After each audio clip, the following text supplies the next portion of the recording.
Two small children vanished into thin air. No witnesses, no evidence, no goodbyes, just silence. In a quiet Nova Scotia town, a mother wakes up to find her children gone. What followed was a mystery so chilling it still leaves investigators and the public grasping for answers. This is the story of Lilly and Jack Sullivan. Lilly Sullivan, 6 years old. Jack Sullivan, just 4, described as joyful, curious, and inseparable.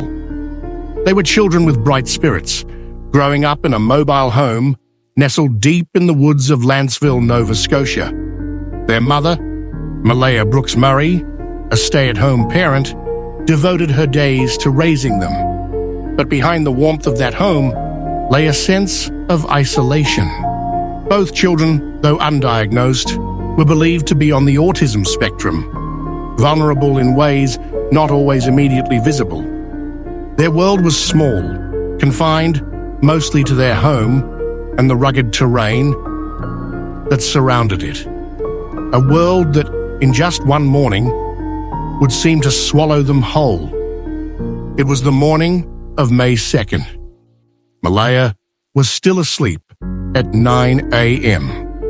By the time she awoke, Lilly and Jack were gone.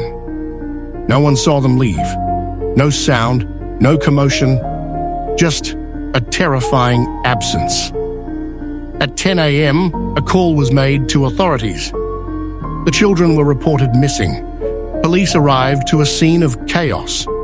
Not the panic of a frantic search, but a home strewn with debris, toys, and trash. More a portrait of neglect than emergency. Outside, dense forest pressed against the edges of the mobile home. An unforgiving wilderness, now central to a desperate search. The initial theory seemed the most innocent, that the children had wandered off. The terrain, though unforgiving, was plausible enough. RCMP began a full-scale search. K9 units, helicopters, drones. But something wasn't right. No footprints, no trail, no pieces of clothing. The children had simply disappeared. Then, the timeline began to shift. Reports indicated they may have last been seen, not on May 2nd, but days earlier, on April 29th, by a school bus driver. That discrepancy changed everything. The investigation widened and suspicion grew. While the wilderness was scoured, questions about the home environment multiplied. Why wasn't the mobile home searched immediately? Why was there such a delay in the investigation's pivot inward? And what of Malaya's partner, Daniel Martel, the self-proclaimed stepfather? Following the disappearance, Malaya abruptly left the area. She cut ties with Daniel. Their statements to authorities were inconsistent, particularly about simple details like what the children were last wearing. Martel claimed the children wouldn't have left alone. Malaya seemed distant, neither behaved like grieving parents, many said, yet no definitive evidence linked them to wrongdoing, only shadows of suspicion. A key turning point came from analyzing something most would overlook: lost person behavior.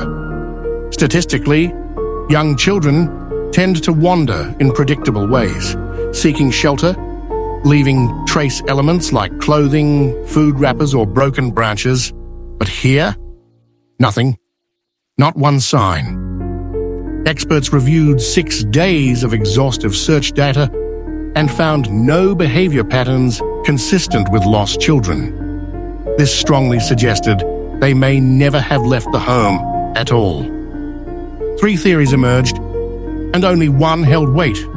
First, the children wandered off, disproven by the utter lack of evidence. Second, they were taken by someone close.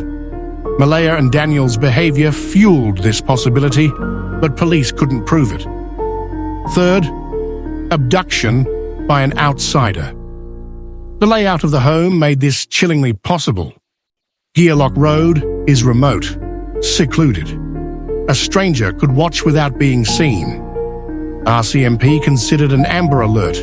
Then, nothing. No alert was issued, no arrests, no bodies, just the sound of the wind in the trees, where two small voices once played. Today, Lilly and Jack Sullivan remain missing. No remains, no conclusive evidence. Their case joins a harrowing list of Indigenous child disappearances across Canada, a crisis that has long been underreported. What happened to them? Did they vanish into the woods? Were they taken by someone they trusted, or a stranger in the shadows? The silence that followed their disappearance may never be broken, and that may be the most terrifying truth of all.